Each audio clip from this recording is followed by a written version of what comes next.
ৰঞ্জিত আপোনালোকে জহা আনিছো বুলি কৈছে ইয়াতে ৰঞ্জিত কোনটো জহা কোনটো মই ভালকে জানো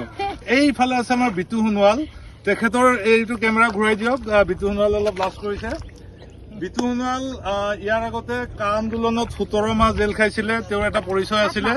আজিকালি তেওঁ সেই সম্পূৰ্ণ পৰিচয় পাহৰি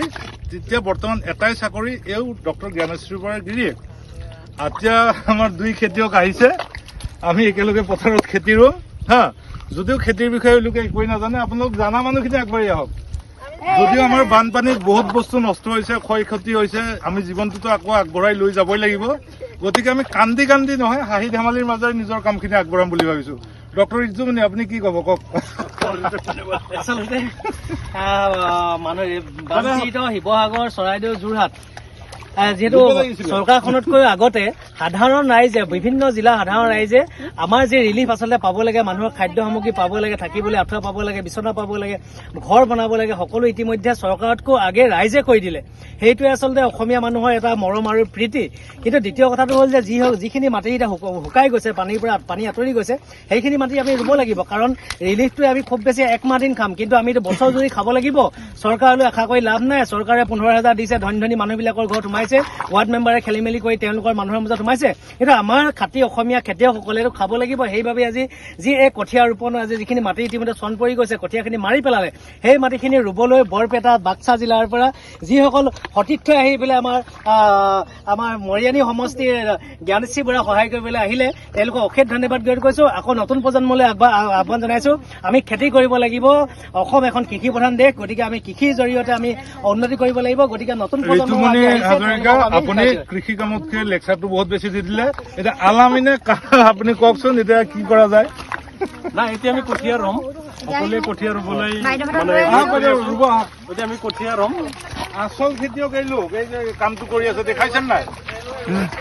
আমাৰ এইটো হৈছে ৰোৱনী আচল ৰোৱনী মোক 30 ছেকেণ্ড ভিডিঅ' এটা কৰিলে হ'ব এই দাদাই আমাৰ অৰিজিনেল খেতিয়ক আমাৰ ৰাইজৰ হয় এইটো ৰুব লাগিছিলে এই ৰুব জানো নাই তই কেনেকৈ এনেকুৱা ফেচবুক লাইভ দিয়ে এইবিলাক বিখ্যাত হৈ যাম বুলি ভাবিছে জীৱনৰ প্ৰথম ফেচবুক লাইভ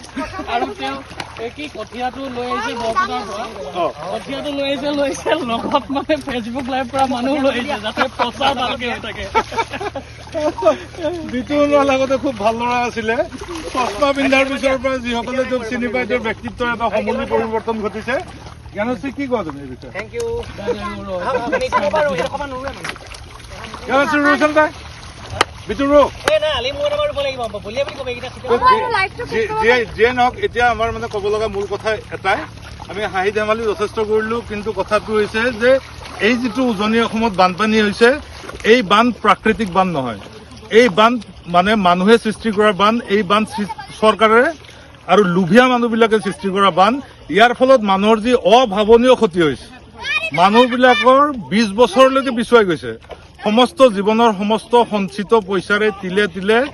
ঘৰ এখন বনাইছিলে এই ঘৰখন শেষ কৰি দিছে আৰু ইয়াৰ শাস্তি বিজেপি চৰকাৰখনে পাব লাগিব হিমন্ত বিশ্ব শৰ্মাৰ নিচিনা খকুৱা চৰিত্ৰৰ মানুহে পাব লাগিব আৰু অসমৰ ৰাইজে ইয়াৰ প্ৰতিদান দিব ইয়াৰ প্ৰতিকাৰ কৰিব আমি এতিয়া কঠীয়া ৰুইছো দুদিনমান পিছত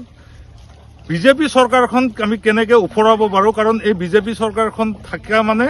এই লোভ লালসাৰ সাম্ৰাজ্য বিস্তাৰ হৈ গৈ থাকিব গতিকে লোভ লালসাৰ বিপৰীতে প্ৰকৃত মানুহৰ জীৱন সাধাৰণ মানুহৰ জীৱনত কামত অহাকৈ আমি কেনেকৈ অসমখন গঢ়িব পাৰোঁ আমি সেই চিন্তা কৰিছোঁ ধন্যবাদ